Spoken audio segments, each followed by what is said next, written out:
താജ്മഹലിലൊരു മുംതാസ് കിടന്ന് കറങ്ങുന്നുണ്ട്. അതാണ് ആ സാധനം. പെട്ടേ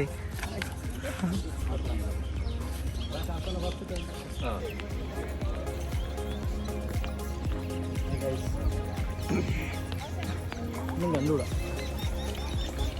താജ്മഹൽ ഓവർ റേറ്റഡ് ആണ്. ഓവറാണ് ഇവിടെ. ഭയങ്കര റെസ്ട്രിക്ഷൻസ് ഒക്കെയാണ് ഇവിടെ. കിസ് ചെയ്ത് വീഡിയോ എടുക്കുന്നതിന് പ്രശ്നമില്ല. ക്ലാസിക്കൽ ഡാൻസ് റെസ്ട്രിക്റ്റഡ് ആണ്. താജ്മഹൽ ഡാൻസ് എന്നല്ല, ജസ്റ്റ് ഒരു കറങ്ങുന്ന വീഡിയോ പോലും എടുക്കാൻ പറ്റത്തില്ല. പിന്നെ അതിന്റെ അകത്ത് കയറാൻ പ്രത്യേകം എൻട്രി ടിക്കറ്റും കാലിലും സോക്സ് ഒക്കെ ഇടണം. ഷൂവിന്റെ മുകളിൽ കൂടെ സോക്സ് ഒക്കെ ഇടണം. സോക്സ് അല്ല, കവർ അതൊക്കെ ഇടണം. അത് വർത്തിട്ടല്ല, അകത്ത് കയറേണ്ട ആവശ്യമേ ഇല്ല. പുറത്ത് മാത്രമേ ഭംഗിയുള്ളൂ. അകത്തൊന്നും അകത്ത് അങ്ങനെ പ്രത്യേകിച്ച് മറ്റേ ഇത് മാത്രമേ ഉള്ളൂ. 4 ട്യൂബ് ലൈറ്റ് പോലും അവർ വാങ്ങിച്ചിട്ടില്ല. ഇവിടെ വന്നപ്പോ മനസ്സിലായി, ഗൂഗിളിൽ നിന്ന് ഫോട്ടോ എടുത്ത് കണ്ടാൽ മതി. നമ്മള് ഗൂഗിളിൽ ഫോട്ടോ അല്ല, നേരിട്ട് ഒരു തവണ കണ്ടിരിക്കാനുള്ളതുണ്ട്. നല്ല രസമാണ് പുറത്തുനിന്ന് കാണാൻ. പക്ഷേ കോർട്ട്യാർഡൊക്കെ നല്ലതാണ്. ഭയങ്കര ക്രൗഡഡും. രാവിലെ ഒരു 6 മണിക്ക് തന്നെ ഭയങ്കര ക്രൗഡൊക്കെ. 5:45 ആയപ്പോഴാണ് ഇവിടെ എത്തിയത്. അപ്പോഴേ ഭയങ്കര ക്രൗഡഡ് ആയിരുന്നു. അതെ. പിന്നെ ഇവിടെ നേരത്തെ സൺറൈസ് ആണ്. അപ്പം നമ്മുടെ അവിടെയൊക്കെ ഒരു 7 മണിക്ക് അല്ലേ മര്യാദക്കുള്ള ലൈറ്റ് വരുന്നത്. 5:30 മുതൽ ഭയങ്കര വെയിലാണ്. നമുക്ക് കണ്ണ് തുറക്കാൻ പറ്റത്തില്ല. ആർക്ക്?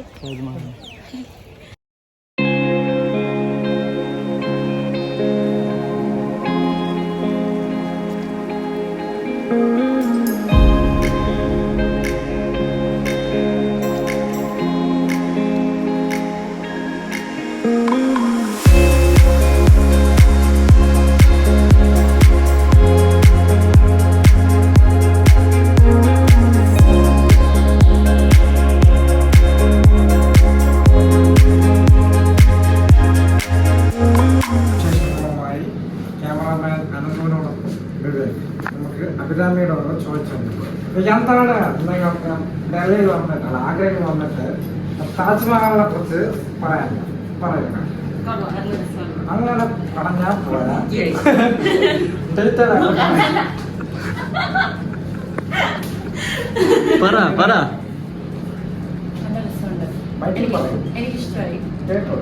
ഇഷ്ടായി. ഒന്നുമില്ല. അവിടെ ചോദിച്ചാൽ മതിയായിരുന്നു. നമുക്ക് അങ്ങോട്ട് പോകാം. എന്താണ് താങ്കൾക്ക് ഇതിനെക്കുറിച്ച് പറയാനുള്ളത്? ഇതിനെക്കുറിച്ച് പറയാനുള്ളത്, എല്ലാവരും വരുന്ന താജ്മഹൽ പുറത്ത് കാണുന്ന ആ ഭീമം മാത്രമേ ഉള്ളൂ. അകത്തൊരു ഭീമരുമില്ല. അകത്ത് നമ്മുടെ മേശരി വാങ്ങിച്ച പോലെ കുറെ ഗ്രാനൈറ്റ് മാർബിൾ കൊണ്ട് ഞാൻ അടിക്കടി കെട്ടി.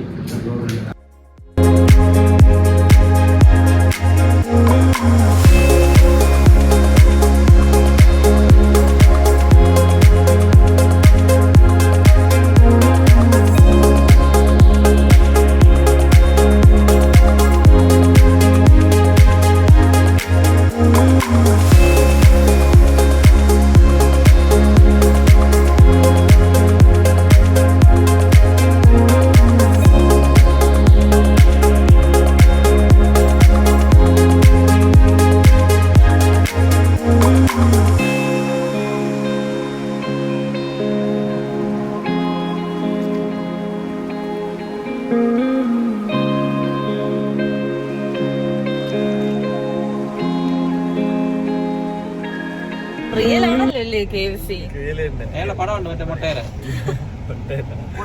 ഫ്രൈഡ് ചിക്കൻ ഒരു മനുഷ്യൻ കടയുടെ പേര് കേട്ടോ അടുത്ത് കിടക്കുന്ന ഇല്ല. കടയുടെ വാങ്ങോ പിന്നെ വാങ്ങാനല്ല പിന്നെ വിൽക്കാനാ പറഞ്ഞത് നമ്മള് വീഡിയോ ആയിട്ട് സപ്പോർട്ട് ചെയ്ത് തരണമെന്നേ ഉള്ളൂ.